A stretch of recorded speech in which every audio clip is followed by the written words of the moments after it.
Le prix de ma réussite par Les Chroniques de Andy et Si. Épisode 11. Vous pouvez aussi acheter l'œuvre intégrale si vous êtes pressé de lire via ce lien. https://www.liretama.com/livre/le-prix-de-ma-réussite. Il faut vraiment vivre ce genre d'expérience pour croire à ce dont je vous raconte. C'était un niveau élevé de sorcellerie. Il était clair que Robert avait déjà atteint un certain grade. Robert, Samuel, tu rêves? Tu voulais aller voir le corps de ta grand-mère. Samuel, Robert. Je viens de vivre quoi comme ça? C'est quel degré de mysticisme ça? Robert, c'est un degré auquel tu auras accès d'ici peu. Il est temps d'y aller. Je me suis remis de mes émotions de surprise, et nous sommes arrivés au domicile familial où je vis ma petite famille en pleurs. Je suis entré dans notre domicile et j'ai constaté que le corps n'y était plus. Samuel, où est le corps de grand-mère? André, le corps est à la morgue depuis hier nuit. Tonton Manguet a amené son corps à la morgue.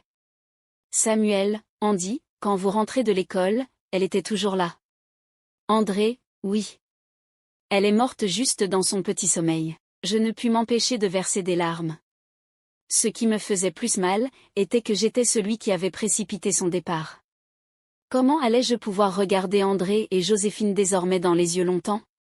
Si seulement ils avaient pu imaginer en ce moment-là dans quoi leur frère aîné était désormais trempé. J'eus tout à coup, une envie pressante de me soulager, et comme les toilettes étaient externes à la case, je dus sortir à l'écart pour aller faire mes besoins. Je ne sais pas ce qui se passait dans mon corps, mais j'avais soudainement une sensation d'avoir la diarrhée. Robert me vit sortir d'un pas pressé et il s'était mis à sourire comme s'il savait ce qui allait se passer. Son sourire me fit une sensation bizarre quelques secondes, mais sans plus. J'avais plus urgent à faire en ce moment. C'est ainsi que j'entrai dans les toilettes où il y avait un gros trou où on faisait tous ses besoins. Je baissai le pantalon et mon sous-vêtement pour évacuer les selles qui me tournaient déjà le ventre, et je ne sais comment, mais je me retrouve plutôt en position de chier sur une tombe. Samuel, Seigneur mon Dieu. Yaya Tambu, ton Seigneur est désormais le diable. Cela dépassait mon entendement, entrer dans les toilettes et se retrouver sur une tombe en train de faire ses besoins. J'ai cru avoir un AVC ce jour-là. Samuel, grand doyen? Comment je me retrouve ici? Mais. Yaya Tambu, c'est moi qui t'ai appelé ici.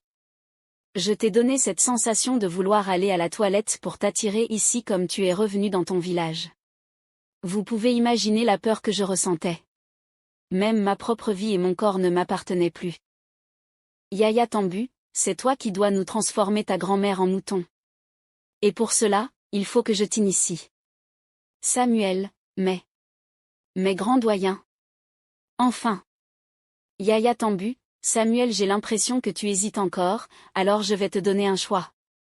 J'étais content car je pensais que peut-être qu'ils me laissaient une chance de ne plus faire partie de leur secte. Mais c'est mal connaître le diable. Yaya Tambu, oui, dans la vie, on a toujours un choix et je te laisse le choix entre accepter nos conditions pour réussir dans la vie ou alors mourir d'une crise cardiaque ici et maintenant. Ce n'était pas un choix en réalité, c'était une illusion de choix.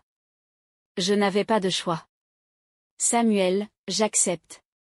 Recevez mes stories dans votre boîte email aussitôt que je les publie. Yaya Tambu, bien. Ah, je savais que tu ferais le bon choix. Maintenant que tu as accepté de toi-même, le rituel peut commencer. Déjà rejoins-moi où je me trouve. J'ai remis mon pantalon et je me suis placé à côté de lui. Yaya Tambu, pour commencer, déshabille-toi. Samuel, quoi? Me déshabiller ici au cimetière? Yaya Tambu, oui, c'est nécessaire pour le rituel. Je me mis en tenue d'Adam nu comme un ver de terre. Yaya Tambu, dis-moi. Tu aimerais gagner ta vue comment? Dans quel domaine souhaites-tu connaître un grand succès? Je répondis aussi sous pression et de façon hasardeuse. Samuel, commerce. Yaya Tambu, alors, il te faut un démon serpent. Samuel, un démon? Yaya Tambu, oui. Un démon. On va te sceller un pacte avec un démon serpent. Ce serpent va t'attirer la chance et la prospérité dans tes affaires. Je ne vais pas vous cacher que j'avais peur mais je ne pouvais plus faire retour en arrière alors il me fallait être courageux. Samuel, grand doyen. J'avoue que je ne comprends pas comment je peux sceller un pacte avec un démon serpent. Yaya Tambu, c'est très simple. Tu vas coucher avec un serpent sur cette tombe. Samuel. Mais. Le doyen Yaya me fit un sourire avant de me dire. Tu as une blessure au coude. Samuel, oui, c'est au cours de l'accident. Yaya Tambu, parfait. Il me faut ton sang, quelques gouttes de ton sang pour invoquer le démon. Samuel, grand doyen. Je suis. Yaya Tambu, tiens cette lame, et fais-toi une petite blessure davantage dessus. Samuel, mais ça va faire mal. Yaya Tambu, ça ne va pas durer. Juste quelques secondes. Tiens-le. Je pris la lame et je me blessai davantage où j'avais une blessure. Il en sortit quelques gouttes de sang. C'était douloureux. Yaya Tambu prit la lame qui avait les gouttes de sang. Yaya Tambu, c'est toi qui dois nous transformer ta grand-mère en mouton. Et pour cela, il faut que je t'initie. Samuel, mais grand doyen. Enfin. Yaya Tambu, Samuel, j'ai l'impression que tu hésites encore, alors je vais te donner un choix. J'étais content car je pensais que peut-être qu'ils me laissaient une chance de ne plus faire partie de leur secte. Mais c'est mal connaître le diable. Yaya Tambu, oui, dans la vie, on a toujours un choix et je te laisse le choix entre accepter nos conditions pour réussir dans la vie ou alors mourir d'une crise cardiaque ici et maintenant. Ce n'était pas un choix en réalité, c'était une illusion de choix.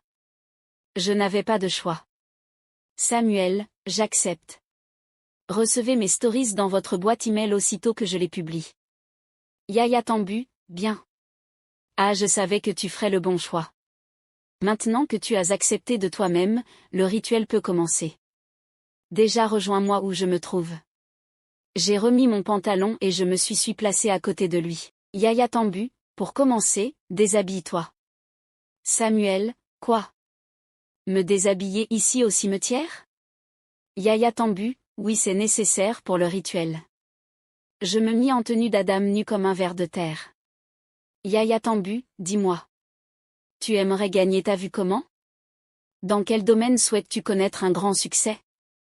Je répondis aussi sous pression et de façon hasardeuse. Samuel, commerce. Yaya Tambu, alors, il te faut un démon serpent. Samuel, un démon? Yaya Tambu, oui. Un démon. On va te sceller un pacte avec un démon serpent. Ce serpent va t'attirer la chance et la prospérité dans tes affaires. Je ne vais pas vous cacher que j'avais peur mais je ne pouvais plus faire retour en arrière alors il me fallait être courageux. Samuel, grand doyen.